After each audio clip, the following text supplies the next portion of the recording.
Welcome back to the channel. My name's Brad and this is Supercoach Pro. Today we are doing the round 7 Supercoach team review. Now we are flying. You can see the rank there. We're sitting at 357.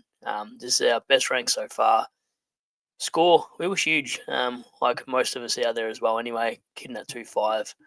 We scored 2,559. And we're actually just having a really, really good year. Good start.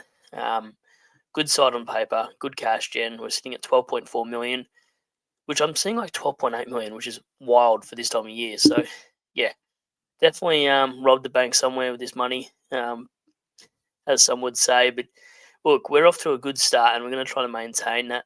Just going to give you a quick review because I'm pretty super coached out over the last couple of days, just because there is a lot of content with live streams and jumping on other poddies and stuff to do as well. So we'll fly through this and give you my trade thoughts and then call it a night. So if you're watching this, I'm recording this at midnight, so if I'm a bit slurry, it's not because I've had a few drinks or anything like that. It's just I'm tired. So schedule 135.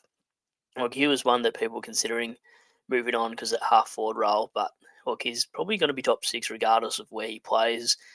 Clarko moves the magnets. He just hold faith for these guys, and yeah, he repaid those holders. Clark sneaking under the radar, good pod. About 10% of sides. Not going to click into it right now. Averaging 106. He's been a fine pickup, and he's pretty cheap at the moment too if you don't got him. And he's got the nice Freo St Kilda buy as well, so don't forget that. So he's been fantastic so far. Zorko bounce back game. Had a few quiet games again. Good price for those people that sort of want to jump off of Bailey Dale potentially into the sick of those kind of players. They're both really good options. Probably Clark's a better one. Roberts again. He's backed up his form the last couple of weeks. Back to back, 119 and a 117. The role's always been there. Just sometimes I don't use him as often as he'd probably like. But yeah, definitely these mid prices that we studied over the off season. You just got to hold him and upgrade around him, I suppose. So yeah, he's a fantastic little ranger for me. And then Bice, unbelievable player, honestly. At this point, I know I said it about a month ago, he could honestly be D6 or D7 at worst. There's so much potential with this pick. Sydney, what a steal. Great player, good to watch. Hacked it a bit, still done up. So it just shows the caliber of player this has for scoring. Unbelievable pick. Bites his life. If you don't got him, way too late for him. Anyway, trainer, league, Reed.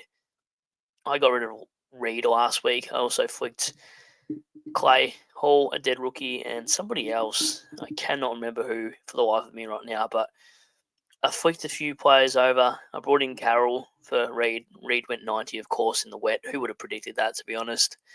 Grabbed Carroll for the cash gen. And then I actually grabbed Ned Long a week late. He still made 50, 60 grand this week because I was sick of watching Dacos just pump out 120s, 170s. So I thought this was a guy that he's going to feed Dacos anyway. A bit of a stopgap. So my initial thought with a Ned Long sort of pick is this guy might average 90s if he's not sub, of course. And someone playing a Dacos gets 120 every week. I'm losing 30 points every week, but I'm not playing an Xavier Lindsay or Hewitt here in M7. So I'm pretty well stacked in terms of stepping stones, I suppose, in my side. But the call out of Reed and Trainer was a hard one because one bloke's like 6'8", and the other 6'6". So you kind of expected Trainer to score a little bit better, especially with the fixture that he had coming. So yeah, it's a hard one. In the wet, I did not expect Reed to go 90. Hindsight's a wonderful thing. Anyway, enough of that. So Brayshaw, look, he's been awesome. Unfortunately, I stuffed up. I got rid of Pau Pepper 3 weeks early before he started turning up. Brought in Brayshaw, captained him twice, though, in that period of time, I believe. So it hasn't been the worst thing, but man, sometimes you've got to hold on to rookies. So definitely stuffed up with SSP. And yeah, Merritt again, 600k for a player. Stupid move by me. He's gone 106 and 89. So trying to pick Merritt over Dacos was a stupid move. Hindsight again, but he's got a good fixture. We know what he can do. And I might even BC him on Thursday. Rosie again, another one that sort of you hold the faith there. He had the windy tag. Everyone got rid of him. Moves back to halfback. Pulled away 3-0 from that halfback move, I believe. Someone was saying, I think it was actually JG. So he's a great pickup as well if you don't already have him. Do you be stubborn and buy him back? Probably. I would, that's for sure, because he's going to be in your defence by round 12. And then Richards, 93, bit of a down game, got the Bedford tag with Bont. He's a 1% owned team. He's a hold. And Chera, same again. I'm going to get questions about Chera all week. Even if you got a week, I don't care. You just hold on to Chera. He's been fantastic. Unless the grind's going to take him out for 2 or 3 weeks, then it's a different trade. But, I mean, before this 81, he was averaging close to 110. So it's a hold. And then Clary, 72 point last half. People always going early on X, Twitter, whatever you want to call it, saying get rid of him. Then he pumps out just a safe sort of sub-ton, but nothing amazing. So I actually preferred Finn Callahan over him. I did a Twitter poll, who would you keep? And people actually went towards Finn. Yeah, he's been a good hold too. I think, what was it, like a similar score to this last week as well, 115 plus. And he's just backed up the talent that we saw in the early rounds there. So, again, hold your mid-prices, whatever. Sound like a broken record at this point, but that's probably why my rank is so good at the moment. It's just I've held the faith, upgraded around these guys, and just grabbed the right stepping stones as we've gone to play this game. Different strategy this year too. I haven't been so aggressive in terms of moving on primos. I've been more aggressive in just hunting players that I think are going to be top of their line, but now we're going to have to play for value, 100%. We do not have the cash in, like some teams, to go all out. So Long, again, this was a boost between Long, Carroll, and Flynn, just for points and the fact that I couldn't afford any primos. So Ned Long was just a safe 90s guy for me. And then Flynn, a cash cow. Let's not talk about him. He's very skeptical. If he gets dropped because of that meat game, I wouldn't be surprised. So I'm terrified of the Flynn own. The price point was too good. The negative break even at 70 was too good. He could literally make you 120k in 2 weeks. So it was almost a must have. No, nothing is really must have, but you know what I'm getting at. And then Lindsay and Hewitt and all these guys, bit of a waste on the bench, but it certainly helps when Achera's going to potentially miss. But Carlton Warriors, do your thing. You're 6-0 for a reason, getting your players off. You're giving the MRO something, so whatever you're doing under the table, please do it for Chera. Max gone. King gone. Didn't play the last 10, 15 minutes of the game and still got points for breathing on the bench like an absolute goat that he is. He's around my age, still killing it. The downfall of Gorn, it's just not happening this season. Looks like he's still the man. The bowling ball is just something else. But DeConning, again, 135. I didn't see this one coming. Not against the Cats. I know they don't really got much. I mean, they've got Stanley DeConning, but I thought it'd be a game where Carlton get killed. So I didn't think DeConning's scaling would be relevant. So shout out to anyone who captained him. Because, yeah, it's a good one this week. But Fordine is solid as well. Ranking 120. Finally did something. Doesn't look as injured as he has previous games. Smith just worked so hard. Played a bit half forward as well and still managed to score 120. McRae. Honestly, don't know what's happening to McRae. I'm a bit confused with this score. So, just didn't see him a lot in that game. And then Caleb Daniel, people trading off him. I don't see why. He's still averaging a flat 99. Marek and Ashcroft, ones you could get rid of if you needed to facilitate an upgrade. And I'm probably looking at Ashcroft, even though people are going to hold throughout the buys. And his fixture coming up is pretty good still. But half forward flank role, don't care. I'm here to upgrade. We're ranked 357. We've got to play aggressive now, especially because we've got a lot of players missing in the round 12 bye. Cleary, here we go, 89, looked great. This was scary. I thought he was going to be sub. And then Flynn, 105. So he cancelled out. He cancelled out train and score anyway. So I was going to take a punt and field Carroll instead, but whatever. It is fine. So now you're probably looking at this side going, he's very high rank. What is he going to do? I'll be honest, I have no idea. If you follow me on Twitter, X, whatever you want to call it, Supercoach Pro 91, I throw up a million ideas. It's not to throw anyone off. It's just you've got to think of every possible option. even if it means going people early. So what I'm facilitating at the moment does not help my D6 whatsoever. But flex is the year that you can sort of run a risk for a week, I suppose, and not worry about a Carroll as D6 because you'd assume he's your lowest score, and then you're using win score as your D6, really. Now, this side's got a lot of flexibility, but it's going to actually run out this week. I don't want to go early on anyone, to be honest, but I don't trust McDonald's job security with Voss and Jackson to come back in that side. Bustlinger, I want to wait one more week just to see if he holds his spot because he did play okay, like 12 touches, etc. He's keeping William Jones out this week, but they bring Jones back in. I'm not too sure. If he does have another good week and he's on the bubble and doesn't get dropped next week, then I'll go there. But for now, Hurstwaite's got Connor Nash's spot. This is where it gets tricky, though. I have nothing to go to. Well, I do have two options, and there's a third that's probably disgusting. I'm not going to go into because you'll probably be like, what the hell is he doing? So the obvious one is I don't have enough money for Petrarca. I'd rather Petrarca, to be honest, over Chad Warner any day of the week. But he's going to get the Bedford tag.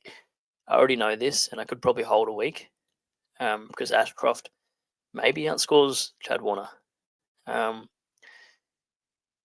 It's not so much that. It's the potential that Chad goes big anyway after his CBA increase is what I am sort of prepared to wear. I don't know. After the Giants game, he's got Essendon, Carlton, Melbourne, Adelaide, and Richmond before his bye. So if you compare the two players, not that I can afford Petrarca. Petrarca's score good too because he did play the Tigers. So before that, he was pretty average as well. I'm still unsure if I'd grab a Bowie over a Chad Warner, but Chad Warner's probably more potential to be top six rather than Bowie. I could already name about 10 other players going to out-average Bowie in the defence, and I also need Sinclair and Whitfield anyway. So it wouldn't make sense to facilitate that trade, although Bowie, I think, can be a decent D6. I'm not sure I want to do that with this side in particular, now that we are sort of flying at this rate. Now, I can't multitask. I've been trying to do this filter for the last little while, and I've been shocking at it. So by comparing the two players, you can see here that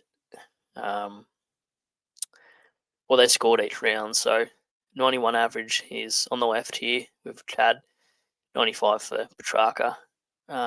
Again, 91 for 5 round. Sorry, 89 for a 5 round and 98 for a 5 round. High score, 122 for Chad, 129 for Track. The low score is what's really going to hurt Warner owners, whereas Track always got a safe floor of 78. Both their CBAs have increased, but it's more the fact that it's a hard one because Chad's going to be an absolute pod. Everyone's looking at Petrarca, but I will get out of this and you can't see what I've actually got here, so I'll clear a filter and we won't go players I can afford. So if you compare the two, apart from Petrarca's West Coast game, the only thing I have in favour of going Warner v Petrarca is the fact that Petrarca after the West Coast game, look, he's going to go 130 no doubt. But he's then got Hawthorn, he's then got Brisbane, then he's got Sydney, St Kilda and Collingwood and Port Adelaide before his bye. How many at the G? 1, 2, 3. So I'm really banking on Chad versus Petrarca and the fixture. That is the only thing that I could get a W over. This week I definitely won't. Like Bedford's definitely going to go to him. I'm going to get an 80 for him. So I could hold Levi, make some more cash and not worry about the Chad. But I'm a Brad. Every Brad needs a Chad in their life at some point. So maybe we do send. Now, I'm not sold either because trainer can still make money. That too comes out of his cycle as well. It also does mean something else though. Now, you guys are going to think I'm absolutely bloody crazy, but this is the thoughts and minds that my brain goes through.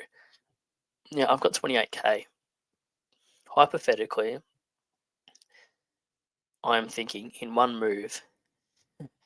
Now, call me crazy, I don't care. In one move next week, Marek could potentially, via DPP, somehow become Tom Stewart at D6.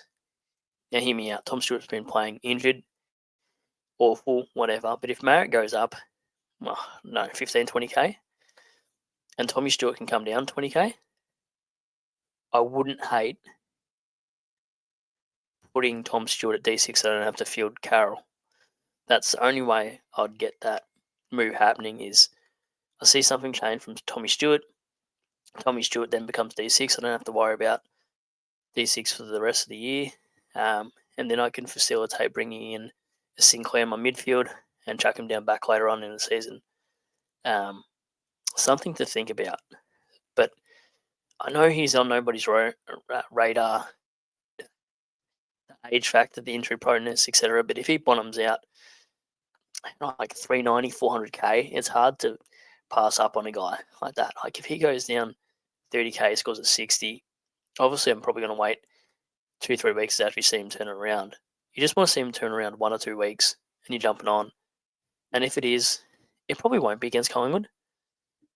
If he does score a bad score here and then gets a Bedford tag because he is a defender and Bedford plays up forward, we could see Tommy Stewart